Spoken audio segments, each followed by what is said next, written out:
Salam alaikum. On passe enfin à l'explication de la dernière partie du chapitre 1, base de données avancée. C'est à partir de la diapositive 15. Cette partie, elle est consacrée à la conception d'une base de données. Donc, je dois répondre à la question comment concevoir une base de données, ou plutôt comment concevoir une bonne base de données. Donc, je vais essayer d'expliquer les étapes indispensables pour la conception d'une base de données. Concevoir une base de données ou concevoir un schéma de base de données est une des tâches essentielles des développeurs de base de données, l'un des métiers essentiels de base de données. Elle consiste à la structuration du domaine d'application.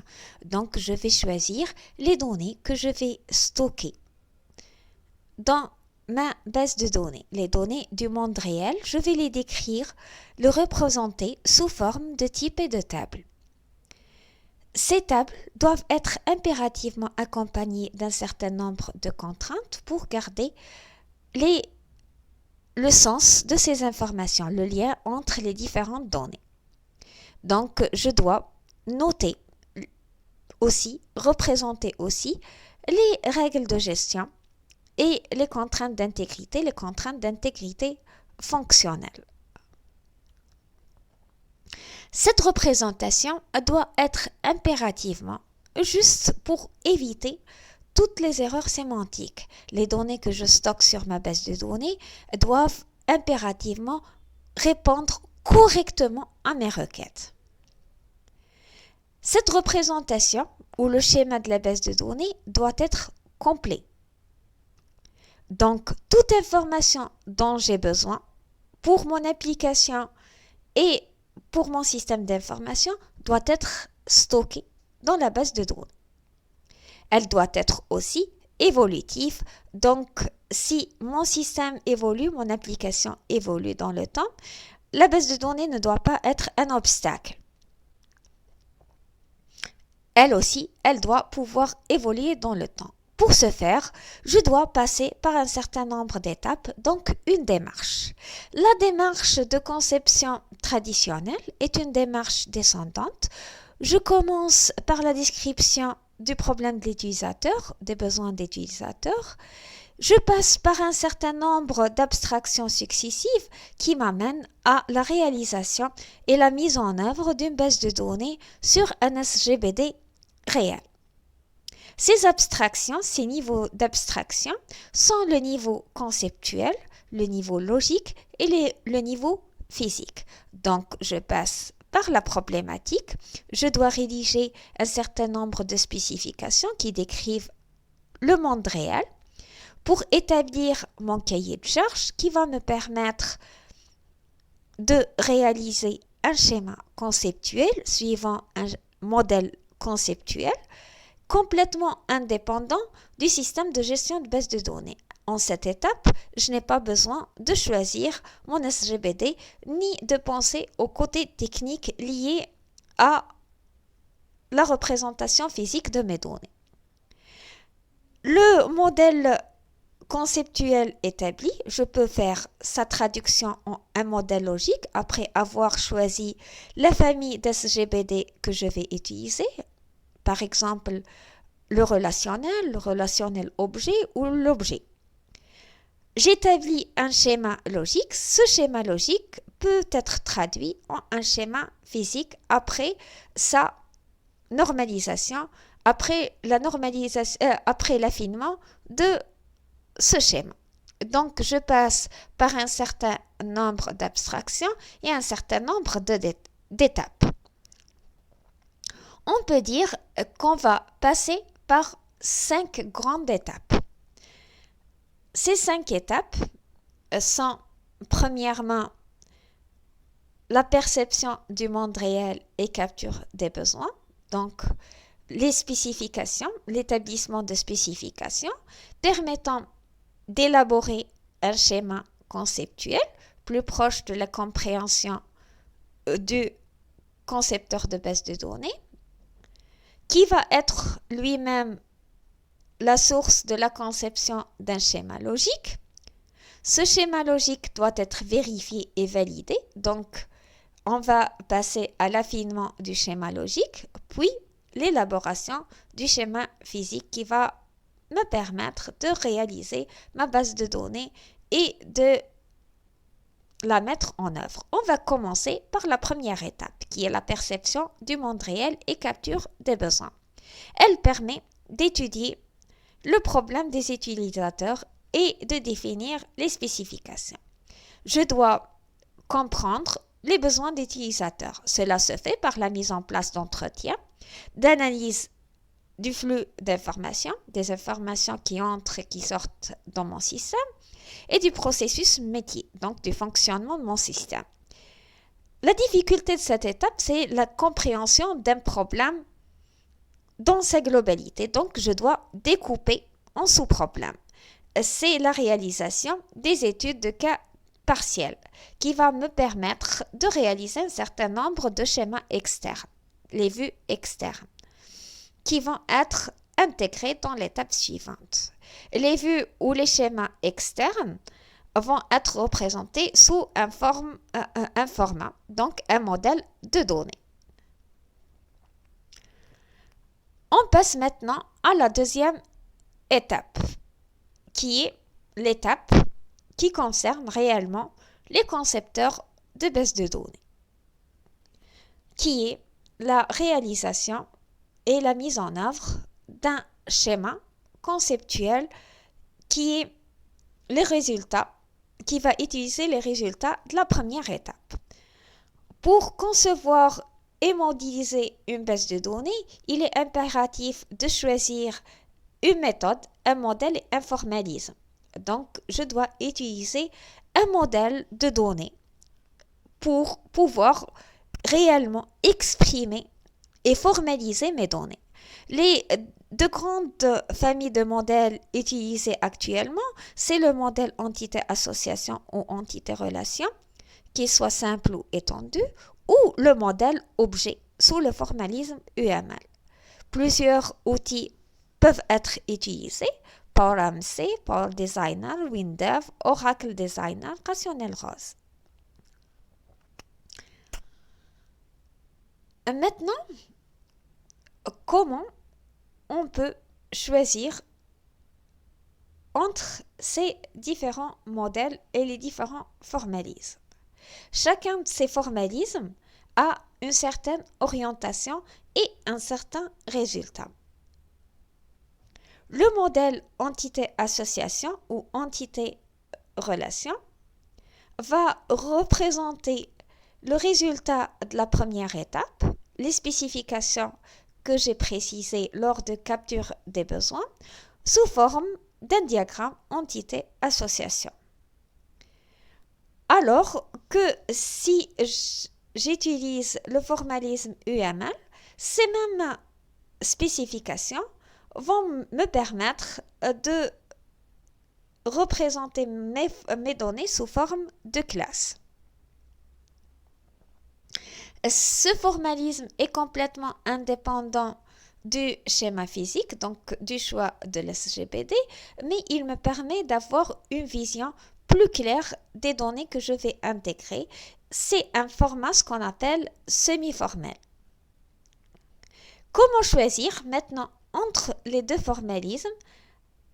Est-ce que je dois utiliser le modèle entité-relation ou le modèle objet UML? Donc, si j'ai une base de données orientée système d'information, donc je mets l'accent sur le système d'information, donc le stockage, le traitement, la réception et la diffusion des informations, je dois choisir le modèle entité-relation qui est plus intuitif. Maintenant, si mon application est orientée programmation, donc ma conception va être une conception orientée objet, j'utilise UML. Donc je mets l'accent sur le lien entre la structure de données et la programmation. Maintenant, le travail essentiel dans cette étape, c'est l'intégration des différents schémas externes. J'ai découper mon problème en sous-problèmes. Chaque sous-problème a été représenté sous un schéma conceptuel. Je dois pouvoir faire l'intégration de ces différentes parties dans un schéma conceptuel global complet, non redondant et cohérent. Je dois passer souvent entre la première étape et la deuxième étape pour affiner et vérifier et valider mes choix. Maintenant, après avoir élaboré un schéma conceptuel et intégré les différentes parties de mon schéma, je dois me poser la question comment choisir, comment réaliser ces schémas. Pour réaliser un schéma conceptuel, je dois passer par un certain nombre d'étapes.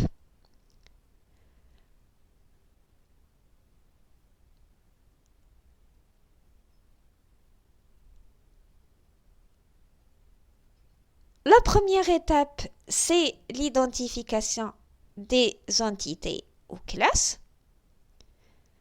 Je dois identifier les associations, donc les relations entre elles. Je dois identifier les attributs et leurs domaines, donc les informations qui vont être présentes dans chaque entité, chaque classe, et je dois définir les identifiants, les clés de chaque entité ou de chaque classe.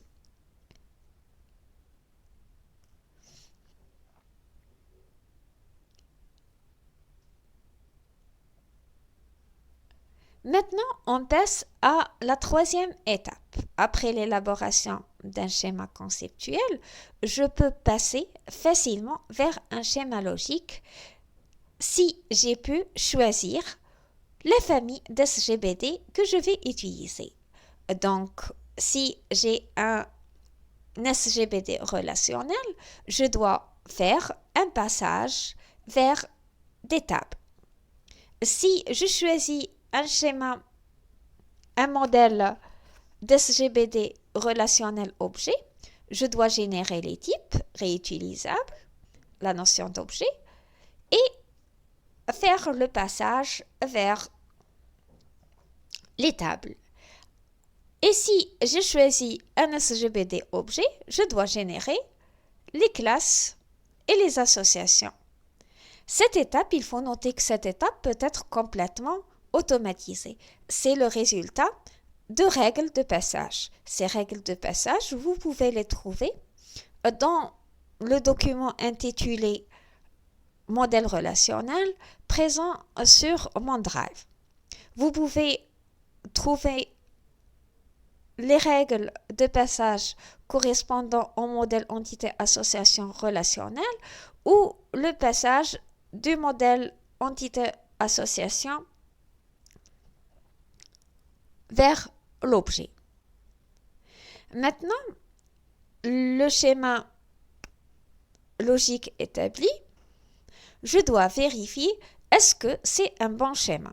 Donc, j'ai réalisé mon schéma logique. Je dois vérifier est-ce qu'il répond à mes besoins, oui ou non. Donc, ça vous fait penser à quoi? Ça vous fait penser à la normalisation. N'oubliez pas le cours de normalisation. Un bon schéma, c'est un schéma sans redondance et sans oubli. Au minimum, mon schéma doit être sous la troisième forme normale ou sous la forme de Boyce Code. Après cela, je dois impérativement vérifier que mes tables correspondent au monde réel et à mes besoins. Donc, je dois regrouper ou décomposer les tables de façon à ce que je valide mes besoins et ce que je veux réaliser. Maintenant, je passe à la cinquième étape. La cinquième étape, qui est l'élaboration du schéma physique. Il faut noter que cette étape n'est pas seulement la traduction du modèle logique en un modèle physique. Donc, je ne vais pas seulement écrire dans le langage adéquat ma base de données, mais aussi la mettre en œuvre et vérifier son fonctionnement. Donc, on dit que la conception physique d'une base de données est le processus de détermination de l'organisation du stockage de données et des caractéristiques d'accès de la base de données afin de garantir son intégrité, sécurité et performance. Donc, je dois suivre des étapes pour faire un certain nombre de choix qui vont me permettre d'assurer les performances de ma base de données. Donc, elle doit être fonctionnelle et performante. Cette étape permet de concevoir une base de données physique, de la mettre en œuvre et d'assurer son maintien. Donc, le concepteur va passer la main au gestionnaire de la base de données, à l'administrateur de base de données, qui va étudier le fonctionnement réel de mon système d'information côté organisation et stockage et accès aux données. Donc, il doit assurer les performances réelles du fonctionnement et le maintien de ma base de données. Cela côté physique, côté SGBD. Maintenant, l'objectif de l'élaboration du schéma physique, on peut dire que c'est la recherche de bonnes performances, de prendre en compte les transactions entre les différents utilisateurs de ma base de données et d'assurer les mécanismes d'optimisation tels que l'indexation, la décomposition, la dénormalisation, de grouper, partitionner les tables pour avoir un modèle physique optimisé de base de données. Donc, une base de données performante et fonctionnelle. Maintenant, pour réaliser cet objectif, je dois passer par un certain nombre d'étapes. Les étapes nécessaires sont l'implémentation en un langage adéquat. Je dois bien choisir mon SGBD et de bien choisir le langage dans lequel je vais traduire ma base de données, donc le schéma logique que j'avais obtenu dans l'étape précédente. Je dois aussi définir l'organisation du stockage des données. Est-ce que mes données vont être réparties, partitionnées entre différents sites? Je dois assurer les mesures d'intégrité et de sécurité. Je dois gérer mes utilisateurs. Je dois aussi déterminer les mesures de performance. Donc, la prise en compte de transactions concernant la spécification, les applications traitées, donc déterminer les accès fréquents.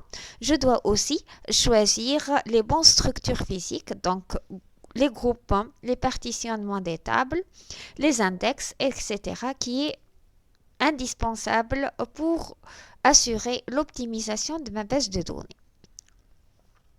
Maintenant, si j'arrive à établir ces 4 étapes, j'ai assuré la création d'une base de données. Pour ce faire, bien sûr, je dois utiliser un certain nombre de logiciels, donc je dois choisir le bon logiciel, les bonnes interfaces et le bon matériel nécessaire pour l'élaboration de ma base de données. Donc on peut dire que pour élaborer un schéma physique et le garder, je dois passer par l'administration des données, donc permettre un contrôle efficace des données. Je dois résoudre tous les conflits entre les divers points de vue des utilisateurs. C'est bon, On a fait le tour de cette partie. J'espère que vous avez bien compris. Si vous avez des questions, vous n'avez qu'à me contacter. Merci, au revoir.